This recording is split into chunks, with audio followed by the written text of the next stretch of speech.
আসলে সে আল্লাহর কাছে ফরিয়াদ জানায়, কেঁদে কেঁদে বলে, আল্লাহ একটা মাত্র খাবারের লাইন ছিল, ওইটা দিয়া আমার নাভির সাথে মায়ের জরায়ুর কানেকশন করে 10 মাস তুমি খাবার দিলা, পানি দিলা, অক্সিজেন দিলা। দেখো দুনিয়ার মানুষ কত নিষ্ঠুর, একটা খাবারের লাইন ওইটাই কেটে দিছে, আমি খাবো কি? আল্লাহ বলে, নো টেনশন, যে আল্লাহ মায়ের পেটের ভেতরে গোপনতম প্রকোষ্ঠে তোরে খাবারের ব্যবস্থা করেছি, ওই আল্লাহ এখনো আছে না নাই? খাবারের লাইন ছিল একটা, ওইটা কেটে দিয়েছে। এখন দুনিয়ার বুকে তোর মায়ের বুকের ভেতরে আমি খাবারের 2টা লাইনের ব্যবস্থা করে দিলাম।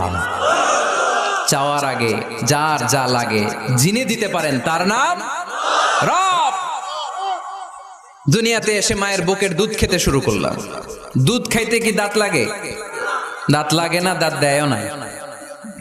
বয়স আমার বাড়তে শুরু করলো, সময়ের বিবর্তনে, কালের আবর্তমানে আমার বয়স 2, 3, 4। এখন তার দুধ খেলে চলে না, এখন আমার মাছ খেতে হবে, গোশত চিবোতে হবে।